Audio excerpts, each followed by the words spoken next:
Muito boa noite a todos, sejam todos muito bem-vindos ao nosso GEPA Pescadores de Amor, a nossa casa fraterna, a nossa casa de luz, aqui ao vivo, pela live do Facebook e presencial em nossa casa, em nossa sede. Sejam todos muito bem-vindos aqui e aí, onde nós vamos, fechando os nossos olhos para em prece, poder buscar esta orientação divina, esta oportunidade de fazer dos nossos sentidos a continuidade para o caminho de bem, aonde o amor continue nos trazendo todas as nossas necessidades, preenchendo os nossos vazios e formando a nossa existência. Luz, amor, abrigo a todos aqueles que possam estar diante dessas fortes chuvas, em desabrigo ou em desalento, aonde todo o acalento da espiritualidade amiga abrace a cada um dos nossos irmãos. E juntos nós possamos aqui, mais uma vez, transitar juntos, rumo à caminhada de luz. Que assim seja, graças a Deus. Mais uma vez, bem-vindos todos, boa noite, eu sou o Rodrigo e vou estar conversando, vou só desligar o som aqui, só um instantinho.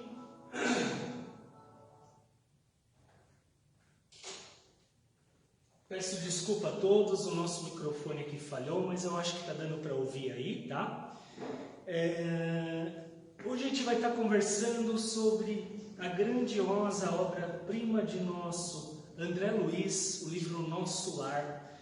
Esse livro que eu costumo dizer que, ainda que quase que um clichê, todo espírita devia ler, principalmente por ser o primeiro livro que vai trazer a vida no mundo espiritual. O livro escrito por André Luiz em 1944, através das impressões do próprio André Luiz, junto à sua vivência, que até hoje ele ali trabalha, mas que principalmente ele vai trazer para a gente essa noção do que é a vida após a vida na reencarnação. E aí eu quis trazer para vocês um bate-papo mesmo do que André Luiz nos ensina com a obra-prima Nosso Lar. E é sobre isso que a gente vai conversar aqui hoje. E uma das primeiras coisas que André Luiz vai nos imprimir é a magnitude do quanto o alento da vida que continua nesse momento alude às nossas visões e acalma os nossos corações. Acaba-se a ideia de morte quando nós começamos a entender principalmente que existe uma continuidade. É lógico que não estou falando nenhuma novidade, especialmente aos espíritas que compreendem a encarnação e compreendem principalmente a continuidade. Mas ali, esse livro vai trazer para a gente esse carinho à alma, porque sabemos que existe Nosso Lar como essa colônia grandiosa. Para quem não assistiu o filme ainda, fica aí o convite, um filme maravilhoso, e mais do que o filme, o livro, né, íntegro, sem deixar nada para trás, sempre uma oportunidade de a gente aprender muito com esse livro, e que vai trazer para a gente essa redenção do que é essa vida, a continuidade após a encarnação. E uma das coisas que se aplica, boa noite meninos, uma das coisas que se aplica logo de cara, nós vamos continuar a entender que não só a vida existe após a vida na encarnação, como também a lei de causa e de efeito. Esta lei implacável que tanto ouvimos falar no Espiritismo, até como proposta de reforma íntima, até como ascendência das nossas necessidades morais, a gente vai ver na própria personagem da vivência pelo livro e pela vivência do filme, especialmente, mas é lógico que ali um contexto de realidade, quando André Luiz começa a nos trazer seus primeiros momentos de dor e de sofrimento numa região nefasta do umbral, marcado o primeiro momento da sua desencarnação.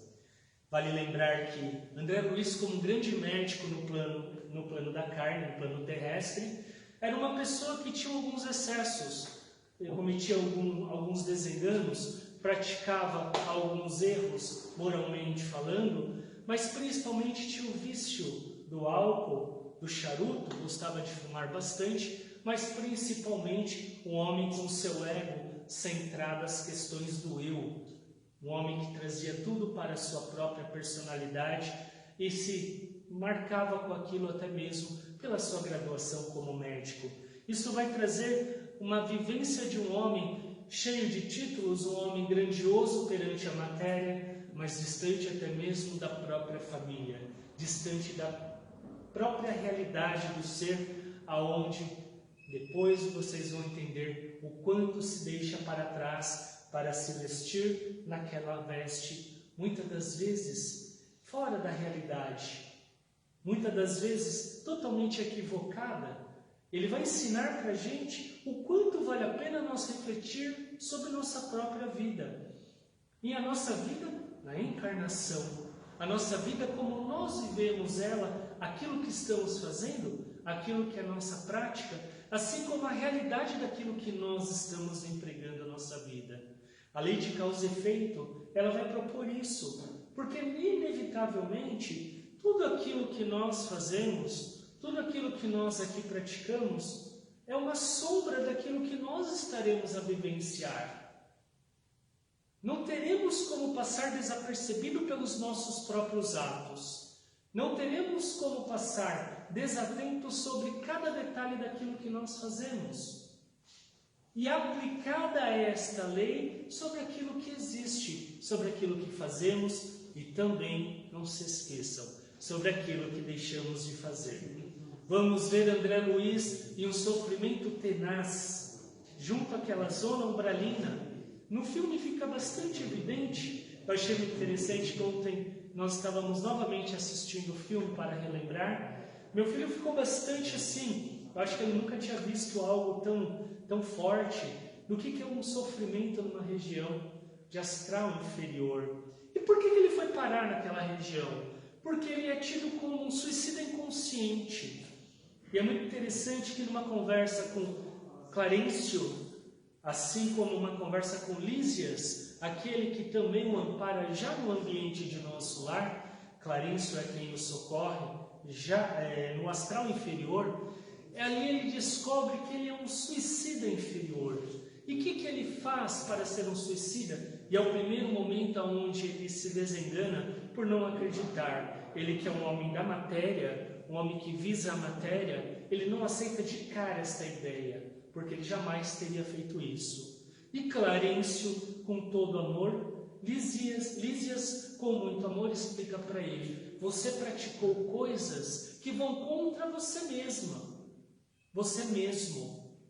Você praticou atos que fogem da sua realidade, entorpecendo a sua alma daquilo que não era necessário. E naquilo que o seu organismo acaba excedendo por conta desses excessos, através do álcool, através do fumo, através da sexolatria, ele acaba fustigando o seu corpo carnal, ocasionando processos internos. No caso do nosso amigo André Luiz, uma oclusão intestinal que se torna um câncer. Né? E aí o que acontece?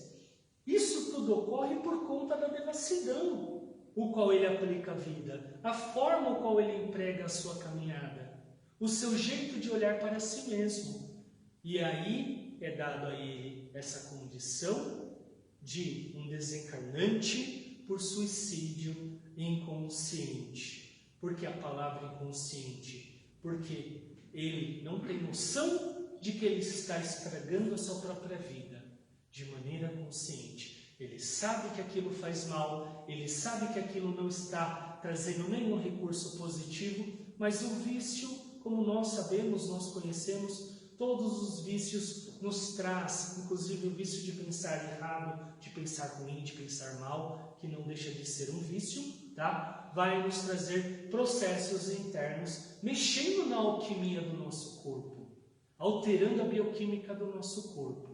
Por isso, André Luiz vai parar num umbral, num vale de dor, de sofrimento. Ali ele passa cerca de 7 a 8 anos, aonde, para a nossa cronologia, 7 a 8 anos marca mais ou menos esse tempo que nós temos, a ideia de 7 a 8 anos atrás, por exemplo. E se nós analisarmos pelo hoje, passa rápido, não é verdade? A cronologia do nosso tempo. Para o tempo do Espírito, isso é quase que uma eternidade. Tá? O Espírito ele perde a noção do tempo, ele não tem noção daquilo que está acontecendo. E para ele é quase que uma vida inteira diante daquele sofrimento. Você ia perguntar, Sueli? Você já respondeu. Já respondi? Já, porque quando você falou de suicídio involuntário, Inconsciente. ele tem na questão do, como dizer, uma punição, vai que não é punição, está me faltando o termo. É menor, a gravidade é menor do que aquele que é consciente, não é? É muito relativo a gente diferenciar essa ideia do menor para o maior. E a gente trazer o estado real. Porque ambos sofrem as mesmas consequências. E a punição que você coloca não é uma punição de Deus. É uma punição do próprio ser. Porque se a gente for ver bem, quando você fala em suicídio, você fala corda no pescoço, isso e aquilo. Né? Isso. Mas o suicídio, o que me faz assim até, é que a maioria de nós praticamos inconscientemente. Porque nós temos... suicídio assim, ou quer pela gula, quer pelos maus vícios, maus hábitos. Isso mesmo. Não é? Que nem André Luiz foi pelos vícios, né, que você citou. Mas quantos de nós temos vícios e achamos, está tudo bem, não estou fazendo mal para ninguém, está tudo bem. E é um suicídio nosso, né? Mas se você não estiver fazendo mal para ninguém, mas não estiver fazendo bem para você, assim como se você não estiver fazendo o bem, que é diferente. Olha, eu não estou fazendo mal para vocês, não estou fazendo mal, mas você está praticando bem? Tá? É importante isso, porque senão nós vamos ficar numa linha média ali. Lembremos de Jesus, sede frios, sede quentes. Porque se fordes mornos, eu os vomitarei. Tá? Lógico que a palavra vomitarei em relação à época de Jesus não tem a mesma conotação que nós temos para o nosso mundo de hoje. Mas a ideia é de expurgo. Tá? Ou seja, temos que praticar o bem. André Luiz, se eu estou trazendo para você o que André Luiz nos ensina, é justamente fazer o contrário. É justamente nós aplicarmos a razão, a consciência, e fazer diferente. Fazer com que as coisas sejam diferentes. Se eu estou tendo uma personagem que já viveu uma vida de dor e de sofrimento, e como o Espírito de luz que atua sobre nós até hoje, nos trazendo conhecimento, poxa, ele me traz a oportunidade de eu ver que eu posso fazer diferente, que eu posso transformar a minha caminhada, que eu posso ter uma atitude que seja diferente daquela que eu, por conta dessa visão do, poxa, mas mal não estou praticando, mas eu está indo tudo bem, está indo tudo legal, de vez em quando perdoo daqui, de vez em quando dou uns tapef dali, será? Engano a mim mesmo. O entorpecimento da nossa alma, ele tem vidas e vidas marcadas por essa razão. Por eu, muitas das vezes, naquilo que eu sei, na atitude que eu devo ter, eu acabo optando por aquilo que está mais fácil. Falei disso até na palestra anterior, quando eu trouxe a ideia do conforto. Como gostamos da tal da zona de conforto? André Luiz vai parar numa zona totalmente desconfortável. Ele que era cético, ele que nós vamos ter uma visão quase que de ateu perante ao divino, perante a ascendência, perante a ideia de, como nós temos por palavra, religião. Era um homem cético, um homem que só via a ideia do mundo. Naquele momento, ali naquela região de astral inferior, de dor, de sofrimento, porque ali ele tem a dor, aqui, né, desse lado, da sua oclusão intestinal, né, do seu sofrimento, a dor física, tá? Que ele sente, tá? Ele sente como se ele estivesse vivo ainda. Ele tem essa dor da oclusão, ele tem a dor moral. O que é a dor moral? É quando em cada movimento daquilo você se sente o farrapo humano, o ser deixado para trás por si mesmo, porque no fundo o exame de consciência nessa hora te confidencia aquilo que você está fazendo de errado ou aquilo que você fez de errado e te traz à tona, através do sofrimento e da dor. Volta a dizer, escolha do ser, escolha de André Luiz, para ali poder observar o que está errado, para ali poder fazer diferente. E depois de longos anos de dor e de sofrimento, depois de tanto ver naquele astral inferior, escuro, trevoso, de trovoadas e trovoadas e trovoadas, dia e noite, lembrando que o dia ali não é dia, é sempre escuro, nefasto. De vez em quando ele vê um clarão de espíritos de luz chegando para acolher alguns irmãos. Aquilo começa a lhe chamar a atenção. Aquilo começa a lhe trazer a ideia de que existe algo que pode trazer a ele a conveniência de sair daquela situação de uma maneira melhor. Passado ainda depois, muito tempo depois desse time, desse olhar, é onde ele lembra que ele precisa de ajuda. André Luiz, nesse momento, nos ensina a tal da misericórdia. E é na misericórdia que as suas palavras, de maneira para dentro, sufocante, de dor, de sofrimento, ele coloca para fora, quase que um murmúrio: meu Pai, tenha misericórdia, eu não aguento mais. Misericórdia, meu Pai. Misericórdia, meu Pai. E ele fala de coração.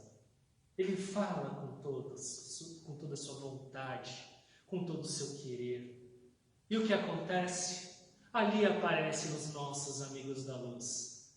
Aparece Clarencio, aparece Lísias, aparece Tobias, os grandes ajudantes divinos que vão trazer para André Luiz naquele momento o acolhimento e o socorro, para que ele possa naquele instante voltar para um local de reflexão com menos dor e menos sofrimento. É muito interessante que naquele momento onde ele é socorrido, você vê os espíritos exortadores daquela região gritando para ele o quê? A palavra suicida, suicida, você é culpado, suicida. Uma das condições que o suicida traz é a culpa. Um dos sentimentos mais difíceis que ele tem, que traz para ele dificuldade de ele se levantar, é a culpa.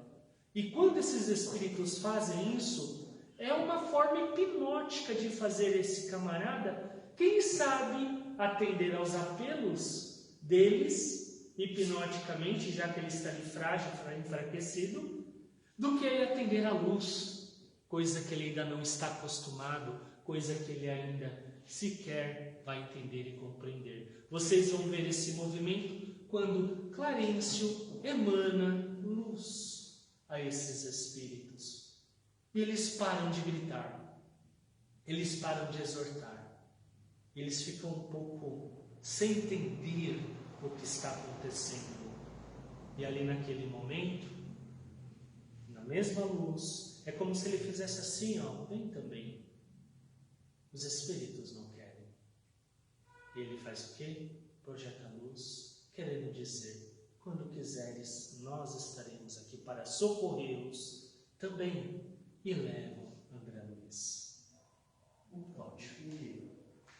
Foi socorrido, né? Pediu misericórdia, pediu perdão, as coisas, mas essa misericórdia, esse perdão, tem que ser feito de coração, não adianta a gente chega do outro lado lá e vai falar assim, misericórdia, perdão, com a boca para fora, que não vai resolver nada. Sim. A gente tem que fica muito claro. Perdão, poderia até pedir o perdão. Sim, pede, mas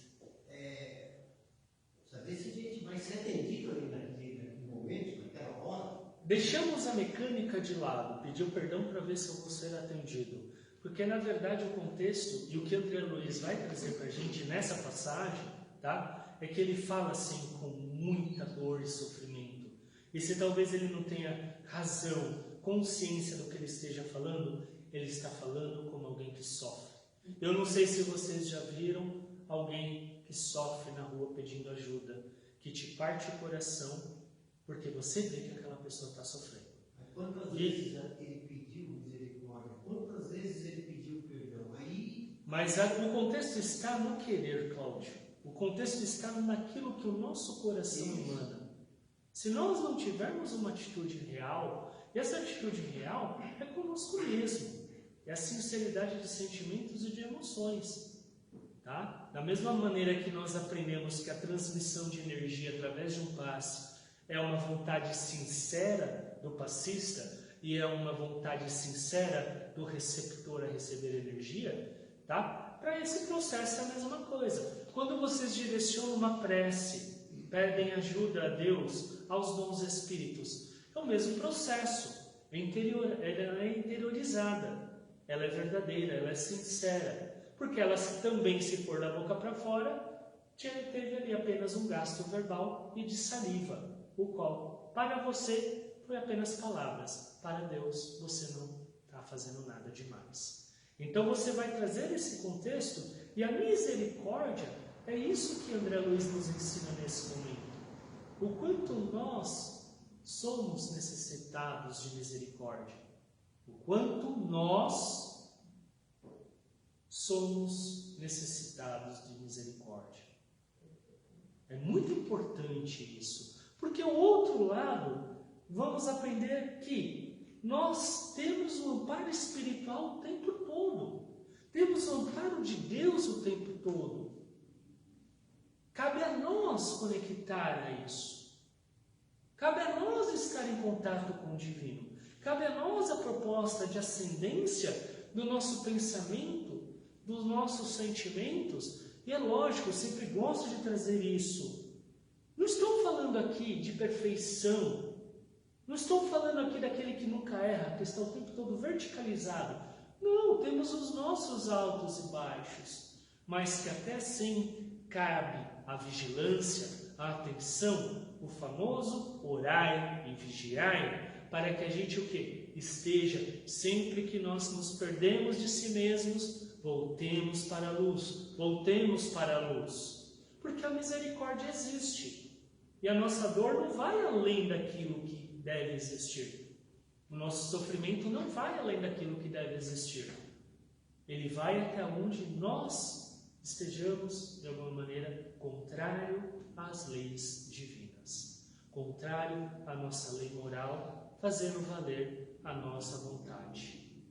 Então, que a gente possa entender que nesse momento onde André Luiz é socorrido, e começa já no plano astral superior, já no nosso lar, lembrando que aquela grandiosidade da colônia Nosso Lar, que vocês vão ver, lindo, não é verdade? Assistiram no filme? No filme dá para ver de maneira muito linda.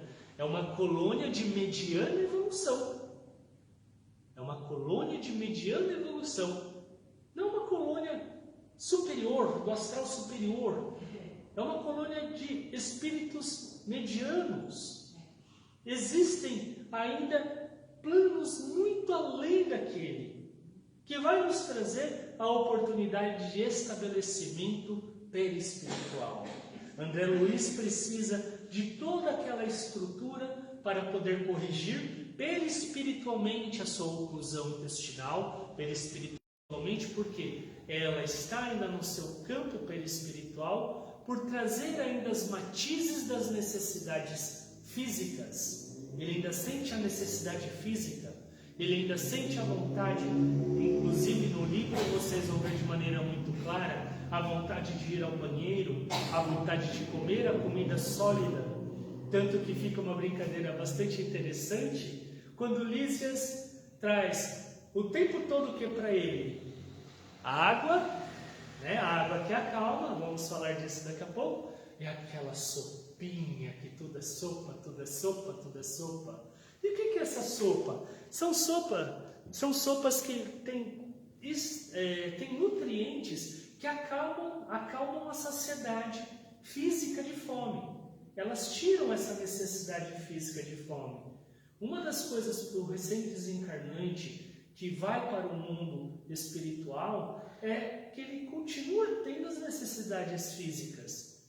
E quando ele é acolhido, ele passa por um processo de transformação para que ele comece o quê? A utilizar os mecanismos mentais para todas as suas necessidades biofisiológicas, fazendo com que o seu corpo se adapte à nova condição, que é a condição espiritual. E ali ele começa a passar por toda essa recuperação. E a gente vê o carinho da espiritualidade. Ele turrão, né? Prepotente. Quando ele acorda, a primeira coisa, sou médico. O que eu estou fazendo aqui? Eu preciso que o seu superior venha até mim. Eu preciso que o seu superior venha até mim e me diga o que está acontecendo. Querendo dizer, você é um mero enfermeiro, você é um qualquer um. Cadê o médico-chefe do setor? Eu sou médico. E a calma de Lísias em dizer, olha, toma aqui essa água. Eu vou chamar o médico. E ele fica lá com a água na boca, sem fechar e sem engolir, sem engolir, porque ele diz que o fato de não engolir é o remédio que ele precisa. Depois André Luiz vai aprender que o quê? É para fechar a boca mesmo. Pare de falar um pouco. Acalma. Vivencia o novo. Abra o seu coração, porque nesse momento, o que Lísias está tentando ensinar ali é, acalma o seu coração, que nesse momento você está tendo uma oportunidade divina de transcender e começar a sua nova vida, e começar a sua nova jornada, fazendo com que abra todos os seus horizontes como ser espiritual que é, como seres espirituais que nós somos. Porque se hoje temos a limitação física por conta do corpo de carne que nós temos, tá? É passageiro. Porque daqui a pouco cessa a vida orgânica e vamos para a vida espiritual de maneira natural, de maneira, né, com a natureza sustente isso, nós passamos a viver uma grandiosidade do que é o nosso ser espiritual, onde estão as realidades, onde marcam as nossas vivências. E ali você vai começar a abrir esses horizontes e perceber que, poxa, eu preciso se recuperar para eu começar o quê? A vivenciar tudo isso que me espera. E o que André Luiz vai nos ensinar nesse momento? Que o que nos espera é trabalho. O que nos espera não é o descanso. O que nos espera é o trabalho. Quantas culturas nós tivemos, quantas vivências nós tivemos por aí para poder entender que não existe primeiramente a morte. E depois que entendemos que existe a morte, tivemos várias passagens para entender um tal de descanso, de refazimento, ou até mesmo um purgatório para pagarmos pelos nossos sofrimentos. De repente a gente vai descobrir que existe o trabalho, que é o trabalho que nós precisamos ter para continuar a reconstrução do ser, para continuar validando os nossos méritos. Eu não gosto muito dessa palavra mérito, eu gosto mais da palavra merecimento, para que a gente comece o quê? A ter as nossas reais necessidades e perceber a continuidade. Então, a gente, como espírito encarnado, nós somos ignorantes, já ignorante aqui, né? A gente tem essa uma parte da ignorância. A gente, quando desencarnar, chega lá do outro lado, a gente vai continuar com essa mesma ignorância. Até cair até cair a ficha, vamos dizer assim. A gente pedir misericórdia do coração, pedir perdão do coração, isso, porque a gente, eu acredito que todos nós temos um pouco de ignorância, mesmo chegando lá, a gente vai sendo essa ignorância. Mas de novo, eu atestar que eu sou ignorante, porque eu aprendi que fomos criados simples e ignorantes, tá? E parar por aí, é eu esquecer das minhas capacidades evolutivas e desenvolver tudo aquilo que eu posso, e deixar de lado o atestado de ignorante. Tivemos agora há pouco no mundo primitivo, onde andávamos arrastando pelo chão como quadrúpedes, para depois conseguir uma arcada espinhal para poder levantar-se, porque era necessário para podermos lutar com maiores forças, utilizando a mão com bichos ferozes. Começamos a deixar de ser ignorantes aí.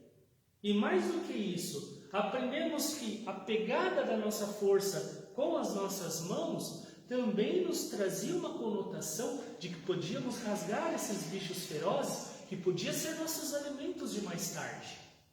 E mais ainda, descobrimos que podíamos pegar peças com as mãos, pedras com as mãos, como armas para poder utilizar, porque as mãos são frágeis, é de tecido, de pele, e a pedra é dura. Deixamos de ser ignorantes também. Então, assim, estamos vivenciando etapas e cada vez mais a nossa ignorância dá espaço à razão. E o que nos traz a ideia da razão é o estímulo da consciência. Porque se eu tenho a consciência da minha natureza como um ser de luz, como um ser evoluente, como um ser determinado a crescer, pouco importa aquilo que irracionalmente ainda existe no ser. Estou num plano, depois do primitivo, de provas e de expiações, expiando dor e sofrimento de irmãos, passando por provas duras, às vezes através da doença, por provas duras através das questões financeiras, entre outras questões que existem, para poder o quê? Valorizar o meu consciente e fazer entender que eu devo ser cada vez melhor. Porque qual que é o próximo mundo que me espera? Um mundo feliz, um mundo regenerador. Totalmente feliz? Não.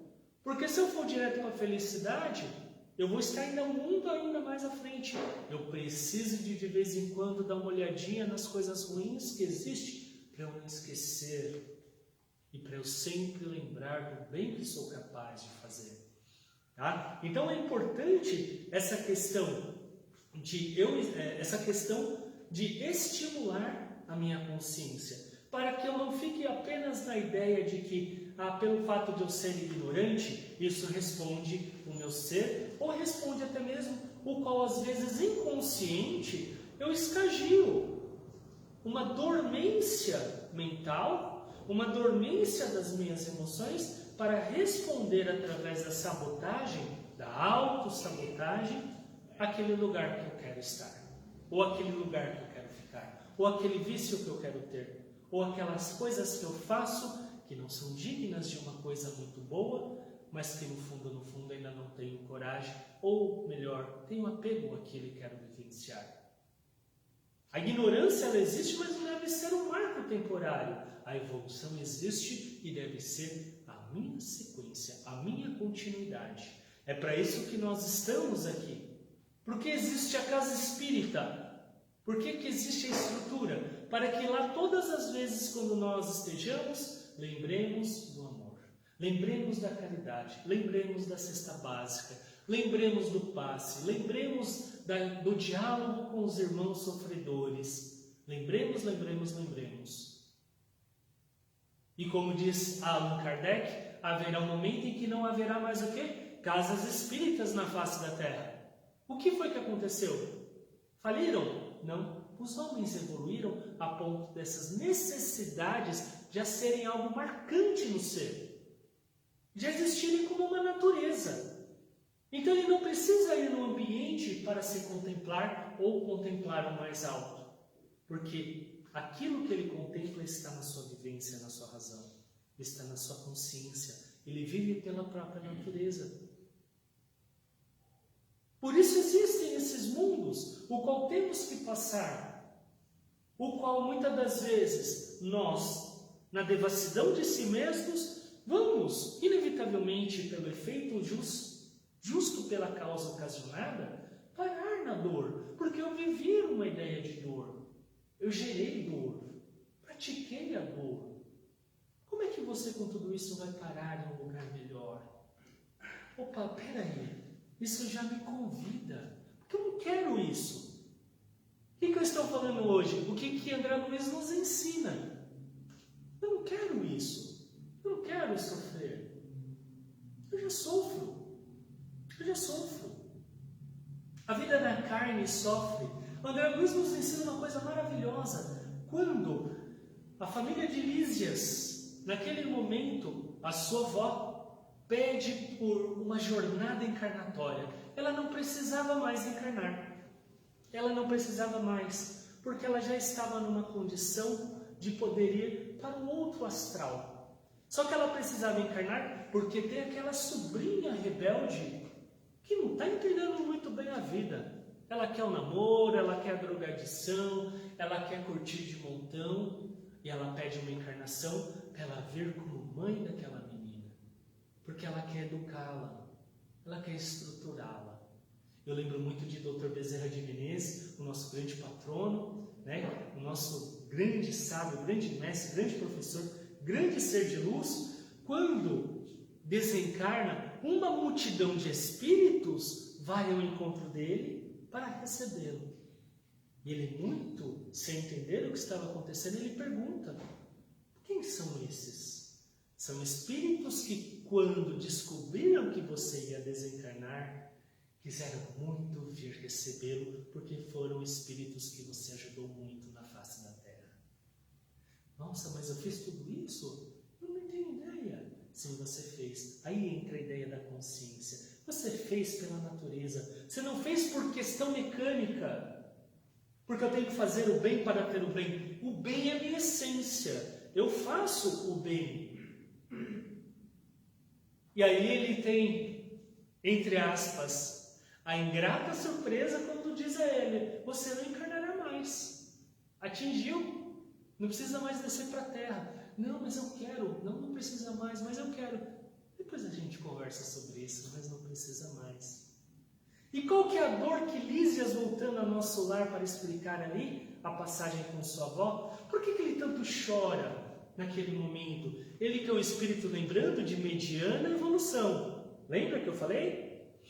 Por que ele chora? Ele que vai ajudar com aqueles passes para retirar, com aquele magnetismo fantástico para tirar todas as dores ainda em André Luiz marcadas pelo seu sofrimento da oclusão intestinal. Quem que é esse espírito que de repente está ali choroso, está ali sem entender? Parece que a vida ali acaba. É aquele que naquele momento ele entende aquilo que todos nós temos dificuldade.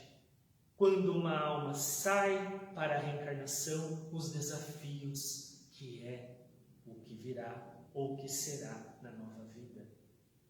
Por quê? Temos aqui uma linha, uma demarcação de caminhos a serem feitos, temos aqui uma estrutura de ideias, temos aqui uma demarcação de situações que devemos fazer, mas podemos fazer valer o nosso ego, o nosso instinto, a nossa prepotência, a nossa vaidade e cair por aí afora, no mundão afora, fazendo um monte de coisas erradas. Por quê? A lembrança há em nós. Então a tristeza de Lísias é essa. E se ela se perder? E se ela não conseguir?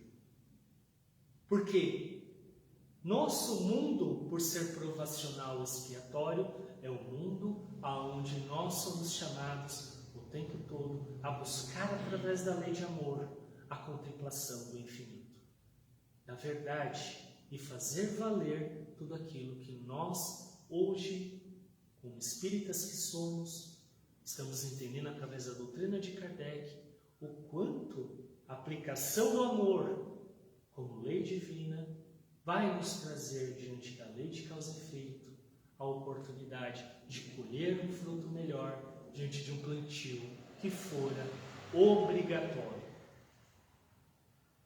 Boa noite. É que Deus fala, é válido o sacrifício da tia para com a sobrinha em prol da evolução da sobrinha? É válido, com certeza. mas principalmente... Como se ela ajudasse a outra na evolução. Isso, é mais isso, né? Porque na verdade ela não precisa disso, né? Ela tecnicamente falando... Então, mas a gente é capaz de ajudar o outro. Sim, porque na verdade é justamente a contemplação disso. É você ter o ato mais nobre. Isso me lembra muito o plano da carne. Hoje, na hora que eu estava vindo para cá, eu cruzei. Eu tive que ter até muita atenção na hora. Não que eu pudesse atropelar, mas eu estava muito atento. Eu desviei da pessoa. Um homem que ele gesticulava para um determinado comércio, mostrando, fazendo gestos obscenos, xingando. Eu não ouvia, estava com o olho fechado. E esse mesmo homem, quando eu parei na semana passada saindo daqui, eu parei na drogaria São Paulo para comprar uma medicação com minha irmã. Esse mesmo homem estava ali pedindo para olhar o carro. Eu nem desci do carro, mas quando eu saí eu dei uma caixinha para ele. Quando eu saí não. Quando eu fui sair, dei uma caixinha para ele, mesmo sem precisar olhar. Pararam uns 3, 4 carros ali, ninguém deu nem bola para ele, né? E quando eu dei, ele olhou para mim de uma maneira muito assustada, porque eu acho, poxa, não dei nada de ninguém que deixou o carro, quem dirá desse que ficou dentro do carro. Eu dei para ele, muito obrigado mesmo. Eu conversei com ele, eu falei, fica bem. Falei, fique bem. Ele, muito obrigado, muito obrigado. Ele só falava isso. Eu falei, fica com Deus. E fui embora. E na mesma hora, passada uma semana, esse mesmo homem numa situação como essa. E nessa hora veio na minha mente, meu Deus, olha como é que ele está, por que não se cuida? E nessa mesma hora eu me contive em vigilância. Quem sou eu para julgar? Porque temos dificuldades. E muitas das vezes a dificuldade é tão grande, é tão tenaz, que nós não conseguimos ter atitudes, porque a nossa vida é limítrofe até aquilo, até mesmo pelo conhecimento, até mesmo pelas capacidades. Capacidade cito força. É o que acontece com a jovem. Ela por si mesma não tem força. E eles como espíritos... Mas ela quer? Então, eles como... No livro você vai entender melhor do que no filme essa parte. No livro você vai entender, eles já sentem. Da mesma forma que ela lá tentou fugir, abriu o portal de nosso lar, bora, eu vou lá pegar o crush, eu vou lá pegar o cara, vou lá ficar com ele. Pô, essa coisa de sopinha, aguinha e conversa de que tudo vai ficar bem, tô fora. Não é isso que acontece? Ela vai. Só que por proteção ela não consegue sequer chegar no plano astral e sequer chegar no umbral. Ela para na metade do caminho. E ali ela começa a sofrer. E ali os amigos, a avó, Lísias, assim como o próprio André Luiz, ele vai começar a perceber as necessidades, a fraqueza do ser. Da mesma maneira, quando vocês, de maneira caridosa, você fez isso, ó. Quer água? Ai, não. Aí você, toma água. Ai, não, obrigado. Aí você virou as costas, só que você percebeu que ela está com sede. Só que ela está com vergonha de pegar a água. E aí o que você faz? Você foi lá, olha, eu vou deixar a água aqui. Caso você queira. Entendeu? Os espíritos estão um passo à frente. Quando nós começamos a iluminar-se, nós começamos a vivenciar, entender aquilo que cada um necessita. Então ela percebe e fala, eu preciso ajudar porque talvez ela dessa vez não volte nem para cá. Ela fique anos e mais anos numa região como André Luiz ficou. Então entra o mérito da menina, entra a oportunidade, lembrando que nós temos méritos também pelos outros, por aqueles que oram por nós. Porque às vezes nós não estamos fazendo nada, mas temos aquelas pessoas que estão ali com fé olhando por nós. André Luiz vai ter uma surpresa, no início desagradável, e depois uma surpresa linda. Porque ele descobre que a única pessoa que orou por ele foram duas.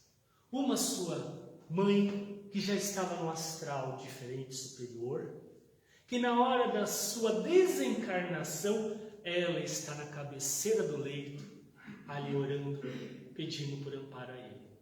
Até assim valeu a negligência dele, o livre-arbítrio dele, o qual desencarnando foi para onde? Vocês sabem muito bem. E a segunda pessoa que pediu, vocês lembram? Aquela senhora que sempre chegava no final dos atendimentos, com o esposo exigindo, pedindo que fosse atendida, e a atendente sempre dava um jeitinho, atende ela. E ele olhava para ela bravo, que ele queria ir para onde? Para a Boemia.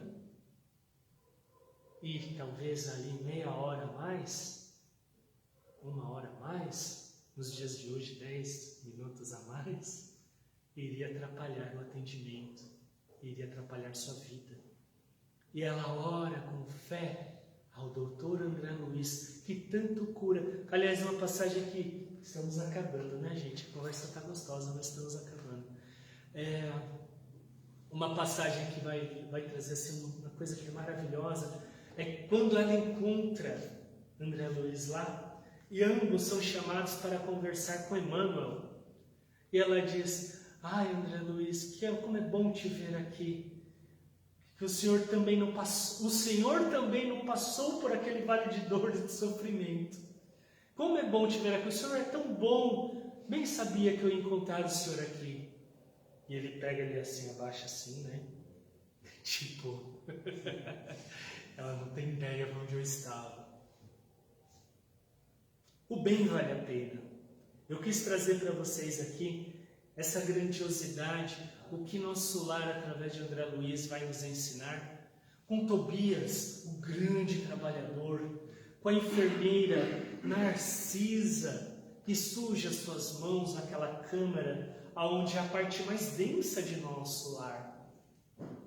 É a parte mais densa de nosso lar. É onde estão os fluidos mais difíceis, onde estão tão impregnados aqueles desencarnantes recém-chegados, e as moléstias são tão físicas que você precisa literalmente quase que colocar a mão para limpar.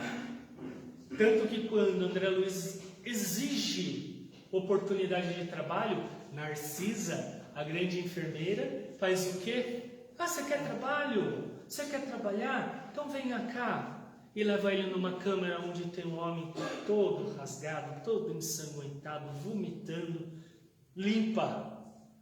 Mas isso não é coisa de médico, isso é coisa de enfermeira. De novo, volta a valer a sua personalidade egóica.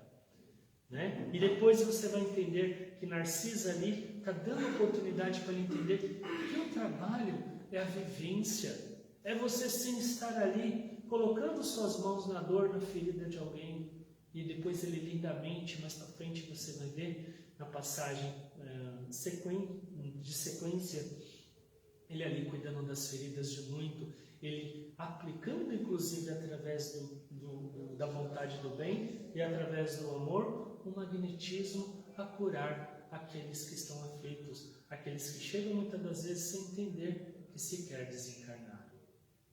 Vai lá, meu amigo, você tinha levantado a mão do lado. Respondeu já. Resolveu ensinar. É possível evoluir aqui mesmo, né? Através, né? É possível evoluir aqui mesmo? Isso não é só um paradoxo, isso é uma realidade. Nós temos de tudo, né? São muitos os espíritos que já saem desencarnando daqui e já chegam trabalhando do lado de lá com uma sequência. Porque nós já estamos conquistando aqui. Uma das coisas que André Luiz nos ensina é que aqui é o quê? É uma cópia imperfeita de onde? De lá. Olha que coisa legal. No momento em que ele começa a querer se envolver com a ideia da psicografia, né?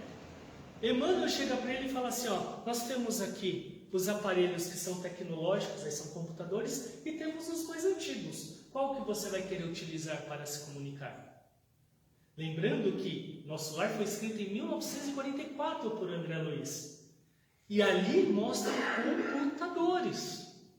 O primeiro computador, que é o Macintosh, vai chegar em 1990, arcaico, que era um computador ultra mega moderno, mas que ele só tinha o quê? bem dizer, algoritmos numerais para você fazer contas mais rápido, coisa e tal, planilhas. Em 1944 já existe isso lá. André Luiz ali opta pelo quê? Pelo escrever mesmo a máquina, né? Aqui tem datilógrafos? Tem datilógrafos aqui? Ah, estão com vergonha? Ah, tá. Tem datilógrafos aí também. E curso ainda. E curso também, ó. 2 anos de curso. E se rebater na máquina elétrica, volta. Lembram? Ah, né? Eu não sei de nada disso, mas é só pesquisar no Google, a gente vai saber que existe. Aí cai pro teatro lá, quando morrer, descansa. Descansa nada. Não descansa. Chegam dessa ideia, porque tem outro lado até na pergunta do Senhor, que, poxa vida, de tantos méritos que eu estou agregando aqui devido ao meu trabalho no bem, quando eu chegar, eu vou tirar umas férias, vou pegar uma colônia ali na região do Nordeste, que se é Nordeste, entendeu? Esqueçam disso, gente. É trabalhar. Narcisa vai nos ensinar isso de maneira muito perfeita. O grande Tobias, que vai ensinar o quanto é importante estar atento às necessidades, porque a espiritualidade, lembrando que em 1940 ocorre, em 1939, a Segunda Guerra Mundial. Nesse momento, o nosso mundo está contando 2 bilhões de encarnados. 2 bilhões de encarnados. E tem uma passagem que é muito legal no nosso lar, que eles vão estar bastante apavorados, entre aspas, porque há uma demanda de espíritos chegando justamente pela guerra, tá? E é necessário pessoas para ajudar, pessoas para socorrer. E a colônia vira, né? Aquele é o E, mas aquele é o E no bom sentido, porque muita gente chegando ao mesmo tempo. Eu pergunto para vocês, hoje estamos tendo um grande problema, né, diplomático entre a Rússia e os Estados Unidos, o qual o Brasil, devido às circunstâncias diplomáticas, também se envolve, e principalmente a Ucrânia. Hoje somos cerca de 7 bilhões e meio de encarnados. Olha a quantidade de espíritos que reencarnaram nesse espaço de tempo. E se hoje ocorre uma guerra, a proporção disso, como seria para o astral? Nós, como trabalhadores, tanto aqui encarnados nesse momento, devemos fazer com que as nossas orações e as nossas atitudes possam colidir com essa esfera superior a ponto de levar essas energias. E dizem que tem mais 35 bilhões para encarnar. É um numeral que a gente nunca vai ter uma noção precisa, mas o que nós devemos nos bastar é a ideia de que devemos fazer a nossa parte. Devemos aplicar através da doutrina. André Luiz vai construir para a gente uma estrutura de ideias do quanto vale a pena a vida. Ele não pôde viver a vida na carne de maneira muito melhor porque ele não quis. Mas segundo a vida material, ele viveu de maneira plena. Mas a mesma vida material levou ele a uma zona de dor e de sofrimento. Então, o que realmente vale a pena? É muito importante. Tem um provérbio chinês que diz: a melhor época para se plantar uma árvore foi há 20 anos atrás. E a segunda melhor época para plantar uma árvore é agora. Não adianta nós, se 20 anos atrás não plantamos, não fizemos, nós ficarmos aqui, mas eu não fiz, mas isso, mas se eu tivesse essa mesma sabedoria, se eu tivesse essa mesma qualidade de ideias. O que foi plantado lá, está plantado lá. Mas o agora, plantemos o agora, façamos o agora, para que a gente possa colher. É dessa forma que eu termino a nossa conversa de hoje, passando um pouquinho do tempo e deixando aqui uma mensagem de acolhimento e de fraternidade. Porque se existe a lei de causa e efeito, que muitas das vezes nós vemos de maneira implacável, de maneira terrível, de maneira, às vezes até amedrontadora, do tipo assim, poxa vida, eu estou fazendo aqui e tem alguém olhando sempre após para me dar uma açoitada na hora que eu errar. Não romantizem. É na consciência que está tudo aquilo que nós devemos fazer. Tudo aquilo que nós estamos fazendo, assim como tudo aquilo que estamos deixando de fazer. A segunda melhor época para plantar uma árvore é agora. Que a gente possa plantar, que a gente possa fazer. Essa doutrina maravilhosa nos permite esse encontro e nos permite esse alvorecer, esse contemplar de si mesmo, através inclusive da dor alheia. Porque estamos aprendendo de maneira muito dolorosa como é difícil a dor alheia, seja ela em que sentido for. Que eu construa a minha árvore, que eu construa o meu plantio, para que eu possa cada vez mais fazer, ainda nessa vida, ainda nessa evolução, o meu melhor. Eu vou desencarnar e vou para nosso lar? Não sei. Eu vou para Umbral? Também não sei. Eu vou para a cidade de Castral? Também não sei. Onde você quer ir? Plante a sua árvore agora. Não crie a mecânica, como eu falei aqui hoje, de que eu tenho que fazer isso para ter isso. Que o bem seja uma natureza nossa. Que o amor seja uma natureza nossa. E não mecânico. Porque senão alguma coisa não vai dar certo. E que nós lembremos da misericórdia. Que a luz esteja conosco, hoje e por todo sempre. Agradecendo ao nosso Pai por esta oportunidade maravilhosa de relembrar os ensinamentos do Mestre Jesus através da grande vida do Mestre André Luiz. Qual somos gratos por nos trazer estas obras tão edificantes que nos instruem e nos leva a pensar, a fazer de maneira diferente. Que o amor continue abastecendo as nossas vidas. Que o amor sustente as nossas almas e que a paz esteja em nossos corações. Plantemos alegria, plantemos fé, plantemos esperança.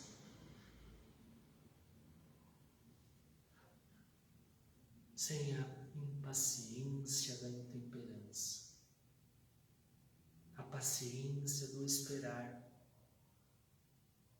para que o fruto possa surgir no seu tempo, para que a nossa atenção com o arado da terra seja nutriente para a proliferação. Nos ensina o amor, Pai, e que nos dê forças para amar. Muita luz aos lares de todos os nossos irmãos, presentes aqui conosco, à distância. Muita luz aos lares dos aqui presentes. Muita luz aos lares de todos os lares, de todos os lugares, especialmente dos nossos irmãos em desabrigo, devido a todos esses temporais. Que a tua misericórdia, Pai, acalente estas almas que sofrem a dor da prova e da expiação. E que o seu amor nos sustente à luz da felicidade. Agradecemos eternamente por tanto termos. E obrigado por esta vida de luz. Que assim seja. Graças a Deus. Pessoal, mais uma lembrança aqui. Essa sexta-feira, no Teatro Fernando Torres, ali no Tatuapé, vai ter uma peça única sobre o nosso lar. É uma adaptação que vai ter, tá?